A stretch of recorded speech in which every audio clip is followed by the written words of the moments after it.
Bom dia, pessoal. Vamos de BTC na manhã dessa quarta-feira, 23 de agosto. Agora na Espanha, 11 horas e 2 minutos. No Brasil, 6 e 2 da manhã.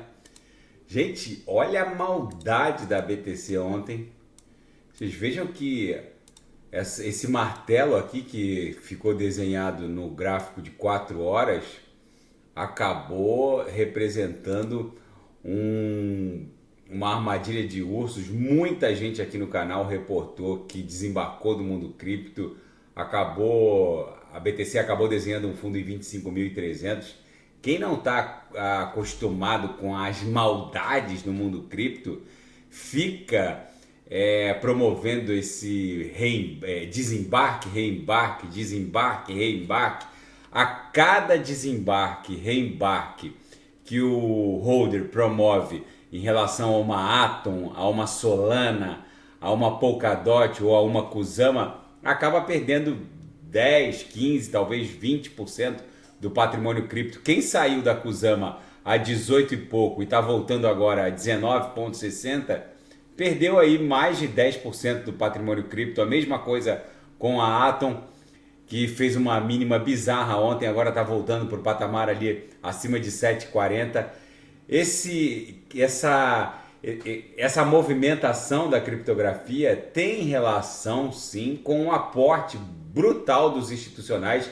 Já eu vou falar sobre isso. Inclusive o hash rate, a dificuldade de mineração da BTC, deu um salto ontem de 6%.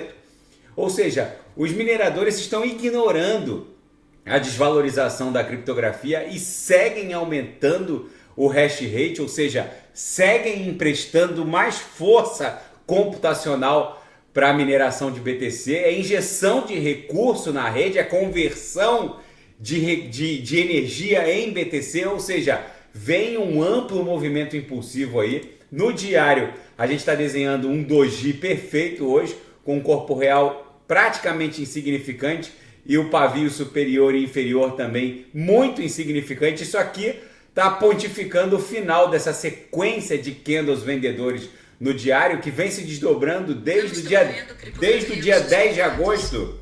Desde o dia 10 de agosto, a BTC está desenhando uma sequência de candles vendedores. Hoje é o 13º candle vendedor. Isso é incomum também para a BTC. Então ela está absolutamente sobrevendida, e com esse doji de hoje, agora a gente deve retornar em direção a um patamar de no mínimo ali compatível com a base da nuvem na projeção em 27.540. Depois dessa sequência bizarra de candles vendedores, está meio que se confundindo com a MM200 na projeção. A gente deve voltar para 27.500 e pouco. No 6 horas, a BTC aqui está tentando romper de forma ascendente a cunha triangular que se formou logo na base da banda de VWAP mensal e que também está se confundindo com essa LTA que está linkando todos esses fundos aqui, formando fundos ascendentes no 6 horas. É bem provável que agora a gente volte para um patamar ali próximo da VWAP mensal, que está ali próximo de 28 mil dólares. No intraday, a BTC está um verdadeiro reloginho hoje. Daqui a pouco eu vou ofertar os sinais na sala de sinais. Isso é o que eu chamo de um silêncio que precede um grande esporro. A maldade de ontem ficou por conta desse martelo aqui nos 5 minutos, que levou a BTC para a mínima em 25.300, mas foi com certeza uma armadilha de ursos para os incautos desembarcarem e agora reembarcarem pagando pedágio para a galera. Na seara fática, a dificuldade de mineração de BTC deu um salto de 6%, enquanto os mineradores ignoram a cotação da Bitcoin. Gente, isso é um indicador on-chain muito poderoso, no sentido de que a gente muito provavelmente está desenhando fundo para Bitcoin. Nos time frames mais altos, não tem mais para onde cair. O RSI estocástico está num nível de sobrevenda compatível com aquela agulhada que levou a BTC no evento pandêmico para 3.700 e pouco, e depois a Bitcoin explodiu até 64 mil dólares.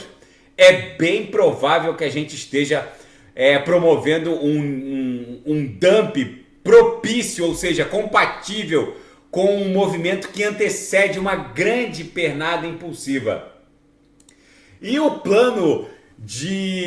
novo plano de empréstimo estudantil do Joe Biden, o Save Biden, pode ser um grande benefício para essa onda essa pernada impulsiva que a BTC deve estar prestes a protagonizar. A última pesquisa revelou que os maiores endividados nessa dívida estudantil norte-americana são os maiores holders de criptografia, e é bem provável que esse novo plano do Joe Biden de aliviar essas dívidas com empréstimos estudantis vai significar uma mega injeção de recursos no mundo cripto. E um tribunal norte-americano condenou um gerente da OpenSea, acusado de abuso de informação privilegiada, condenou a 3 meses de prisão e multa de $50 mil. Basicamente, a jurisprudência norte-americana está fazendo uso das regras que reprimem o insider trading no mercado financeiro tradicional para o mundo cripto. Ou seja, os tribunais não estão admitindo qualquer uso de informação privilegiada pelos atores da criptografia e estão reprimindo com o mesmo recrudescimento que eles fazem em relação ao mercado financeiro tradicional, eles estão fazendo em relação à criptografia. No caso, esse gerente da OpenSea acabou fazendo uso de informações privilegiadas no sentido de novas listagens e acabou condenado. E na seara geopolítica e finanças internacionais, algo muito incomum aconteceu na Nasdaq desde segunda-feira. O fato é que a Nasdaq ela está sofrendo de uma dependência das 7 magníficas ações, que é a Tesla, Nvidia, Meta, Microsoft, Amazon e Google Alphabet. Apesar da Nasdaq estar revelando um ganho nessa semana, a maioria das ações que compõem o índice acabaram sofrendo uma grande deterioração, mas a alta do índice se deve especificamente às 7 magníficas, principalmente Tesla e Nvidia, que acabaram surfando uma onda de valorização que arrastou o índice para um patamar positivado, quando a maioria das ações do índice acabaram se deteriorando bem. A última vez que isso aconteceu, a Nasdaq acabou presenciando grandes dumps. É provavelmente isso que deve se replicar nesse cenário. É algo incomum, mas quando acontece, acaba arrastando o índice para baixo. Vamos ver se isso vai se confirmar. E a gigante de telecomunicações chinesa, Huawei, estaria construindo uma rede secreta de empresas fornecedoras de semicondutores para poder contornar as sanções norte-americanas e europeias.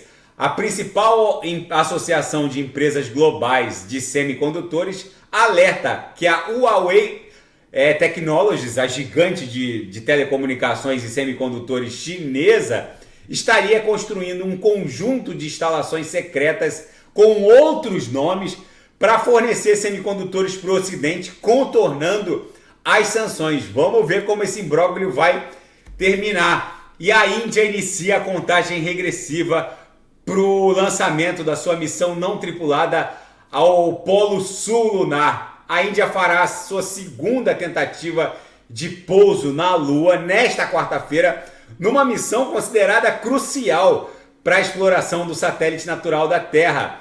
A espaçonave Chandrayaan-3 da Organização Indiana de Pesquisa Espacial, a Agência Espacial Indiana, vai tentar o pouso no Polo Sul lunar às 18h04, horário local de Nova Delhi. Vamos ver se eles conseguem. A missão Luna 25 russa da Roscosmos acabou falhando.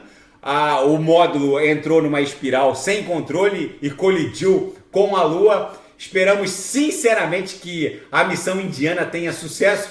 Gente, a BTC segue acumulando aqui na base da nossa banda de VWAP mensal. Isso aqui provavelmente foi uma armadilha de ursos que levou a BTC ontem para 25.300, na mínima de ontem. E agora ela está estressando essa série de topos descendentes que está formando uma LTB aqui, que é a aresta superior da nossa cunha. Deve romper para buscar no mínimo a patamar da VWAP mensal, próxima de $28 mil. Daqui a pouco eu volto, vou fazer a ADA XRP Atom, Polkadot, Kusama, e quem quiser sugerir é só colocar nas mensagens abaixo. Daqui a pouco eu volto, grande abraço.